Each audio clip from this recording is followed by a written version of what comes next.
I'm Warren Kimmel, and I believe we're living in the most exciting time in history.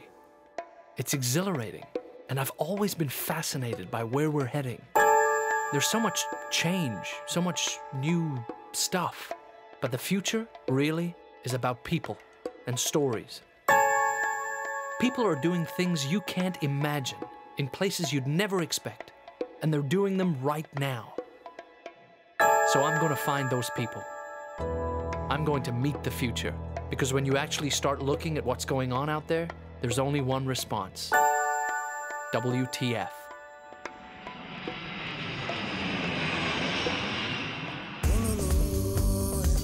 Ask anyone what they know about Rwanda, and they will speak about one thing: genocide. Rwanda's become everyone's shorthand for Africa's heart of darkness. But that was 15 years ago, and I wanted to see how Rwanda was rebuilding itself. As a nation, how do you find your way back from hell? And if that journey gives you a chance to start over, who are the people that will lead the way?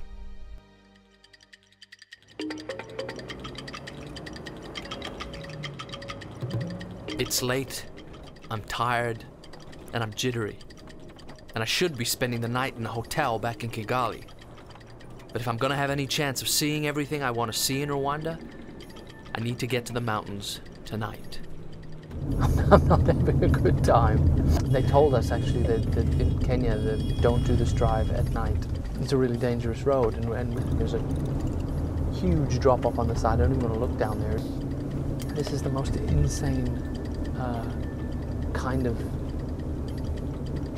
road rules I've ever experienced. There's trucks coming the other way from apparently from Uganda and the neighboring countries, and their headlights are on when they're working. Their headlights are on, but they're not nearly as wide as the vehicle. The headlights are in the middle, and the vehicles are really wide. So as they're coming towards you at the last minute, like at the last 100 yards, they put their bright lights on and indicate like they're going to turn in front of you. And they just keep doing it, and it's absolutely freaking me out. So a good start for Rwanda. I don't know why we're stopping now.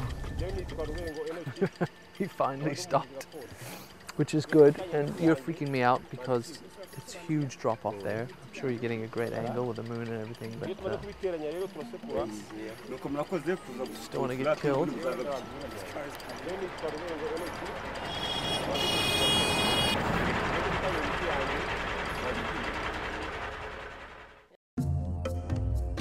Waking up in the mountains this morning, last night's drive just seems like a bad dream.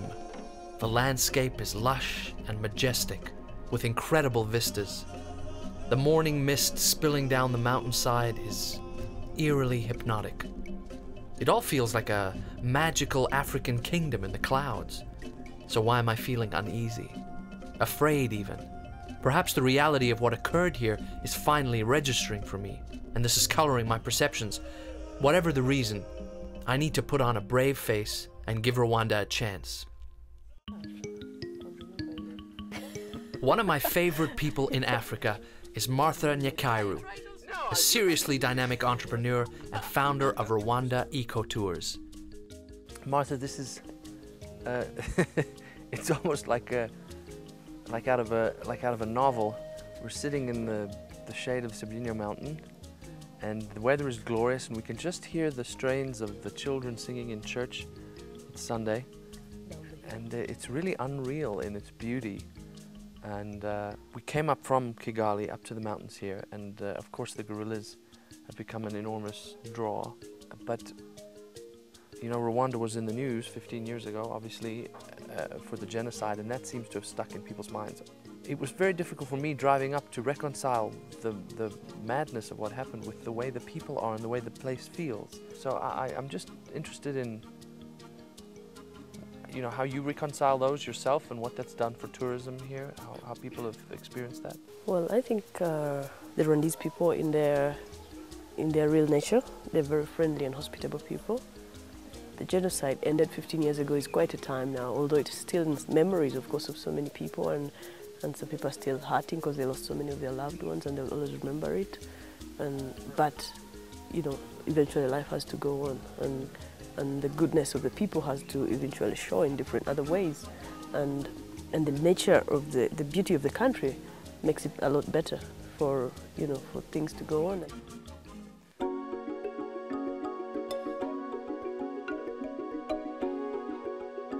I have to say, Rwanda, of all the places we've been so far, or of all the things we've seen so far, this has been the most confusing.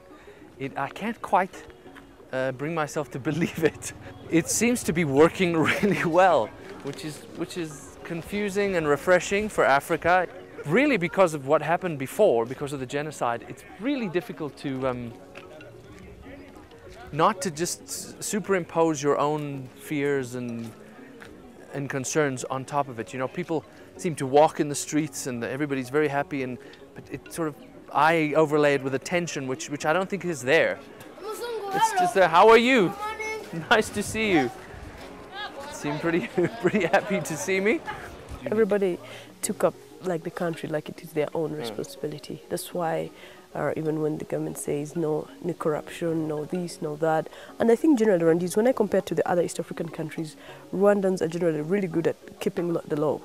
Yes. Very good at keeping the law, which is really a high level of discipline. Yeah. When I compare all the African countries I've traveled to, and when I compared it maybe to the West as well, here it is such a high, and so even our neighbors really uphold us on that. You know, like just one day, the president, they just put a ban on using polythene bags, and it was no more. Oh, there's no bags in the country at all? No, nothing at all, which makes it really clean. So I just bought some cake.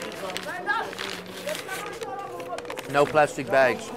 I got given this in a paper bag, not a plastic bag, for environmental reasons. And one other way we have to try to really keep the country, we have tried to keep the country clean is by every last Saturday of every month we do some general cleaning for the whole country, and everybody from the highest person to the lowest person, they have to go out of their homes and do some community cleaning. I'm noticing this is the cleanest village market I've ever seen. There's like nothing on the ground. It's usually from 6 in the morning to midday, just every last Saturday of the month. No cars move, I've never heard of that goes. anywhere else. Is that just a Rwandan idea, or? It's a Rwandan idea. Well, I don't know of any other place, but it has worked for us perfectly well. Amazing. And everybody honors that. And everything they've told me seems to be true. It's uncanny.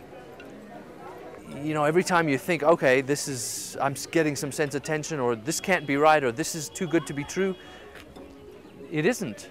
And they really do seem all to understand that where they came from, they cannot go back to. So the genocide coming up was like a setback, but it did not really take over what they really are or what their country is all about.